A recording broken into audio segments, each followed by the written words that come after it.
এই একটা ভুল করলে আপনি যতই ভালো ভিডিও বানান কখনোই আপনি ইউটিউবে সফল হতে পারবেন না। এখন আসল প্রশ্ন, সবচেয়ে গুরুত্বপূর্ণ বিষয় কোনটি? সরাসরি বলি, কনসিস্টেন্সি, নিয়মিত ভিডিও আপলোড দেওয়া। এটাই সবচেয়ে গুরুত্বপূর্ণ এবং ইউটিউবের সবচেয়ে গোপন রহস্য। কেন এই কনসিস্টেন্সি এত গুরুত্বপূর্ণ?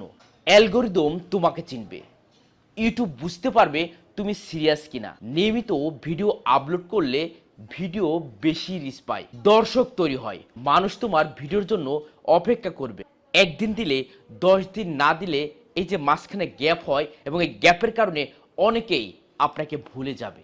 এছাড়াও যখন আপনি নিয়মিত ভিডিও আপলোড দিবেন আপনার নিজের ভিতরে স্কিল তৈরি হয়ে যাবে। ভিডিও এডিটিং করা, কথা বলা সব কিছু একটা আলাদা আলাদাভাবে উন্নতি হবে। কে দেখেছি 2-3টা ভিডিও দিয়ে ইউটিউব ছেড়ে দেয়, কিন্তু সফল হয় তারা যারা 50 থেকে 100 ভিডিও দেওয়ার পরে ফল পায়। অনেকে আছে, আপনি দেখবেন, খেয়াল করবেন, অনেকে আছে দেখা যাচ্ছে কয়েকটা গরু হাটের ভিডিও করলো, কয়েকটা অন্য টপিকের ভিডিও করলো, আবার অনেকেই আছে ব্লগ ভিডিও করলে কিছুদিন দিল, দেওয়ার পর কিন্তু আর তারা কিন্তু কন্টিনিউ করে না, তারা কিন্তু আসলে ফেল হয়ে যায়। কিন্তু আপনি যেই টপিকে কাজ করেন না কেন, যদি আপনি নিয়মিত কন্টিনিউ আপনি যদি ভিডিওটা আপলোড করেন, দেখবেন অবশ্যই আপনার ভিডিওটা ভাইরাল হবে। তাই আমি বলি, ট্যালেন্ট না, ভিডিওর কনসিস্টেন্সি আসল এবং ইউটিউবের গোপন রহস্য। যারা টিকে থাকে তারাই জিতে যায়, আপনি থামলে আপনার গ্রোথও থেমে যাবে। তাই আমি আপনাদেরকে বারবারই বলবো, অবশ্যই নিয়মিত ভিডিও আপলোড করবেন। আর এই বিষয়টা আবার অনেকেই গুলিয়ে ফেলেন, নিয়মিত মানেই প্রত্যেক দিন কি আমাকে ভিডিও দিতে হবে কিনা। আমি আপনাদেরকে বলি, প্রতিদিন আপনাকে ভিডিও দেওয়ার দরকার নেই। আপনি একটা টাইম ফিক্স করবেন, আপনার সময়টা দেখবেন আপনি কখন ভিডিওটা তৈরি করতে পারবেন বা কোন সময় ভিডিওটা দিতে পারবেন। আপনি যদি সপ্তাহে 3টা ভিডিও দিতে পারেন, অবশ্যই সপ্তাহে 3টা ভিডিও দেবেন। একদিন গ্যাপ দিয়ে দিয়ে একই টাইম মেনটেন করে আপনি ভিডিওটা দিবেন।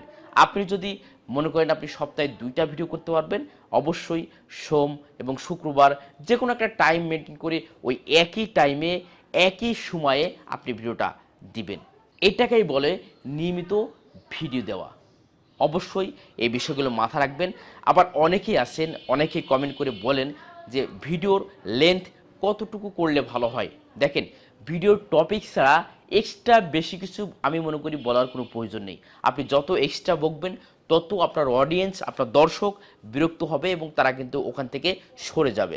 এই জন্য বলবো, আপনার যেই টপিক এবং যেই বিষয়টা নিয়ে আপনি কথা বলতে চাচ্ছেন শুধুমাত্র সেই টপিকের উপর ভিডিও বানাবেন এবং সেটা 2 মিনিট, 3 মিনিট, 10 মিনিট, 15 মিনিট এবং সেটা 20 মিনিটও হতে পারে। সেটা ভিডিওর উপর নির্ভর করবে আপনি কত মিনিট এবং কতটা সময় ধরে আপনার অডিয়েন্সকে বোঝাতে পারবেন এবং সেই টপিকের উপর আপনাকে থাকতে হবে।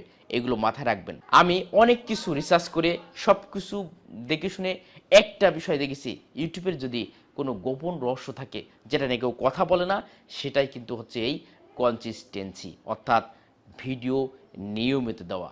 আপনি অবশ্যই যারা নতুন ইউটিউব শুরু করবেন আপনাকে স্বাগতম জানাচ্ছি।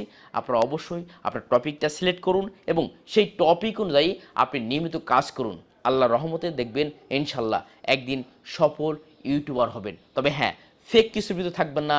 400-4000 ঘন্টা ওয়াচ টাইম লাগবে, 500 সাবস্ক্রাইবার হলে হবে, টাকা ইনকাম করতে পারবেন, এই ইনকাম করতে পারবেন, বিভিন্ন রকম দেখবেন ক্লিক বেটের কারণে বা আপনার ভিডিওর তাদের রিচ বা তাদের ভিডিওতে ভিউ নিয়ে আসার কারণে বিভিন্ন রকম কিন্তু তথ্য দিয়ে রাখে অনেকেই।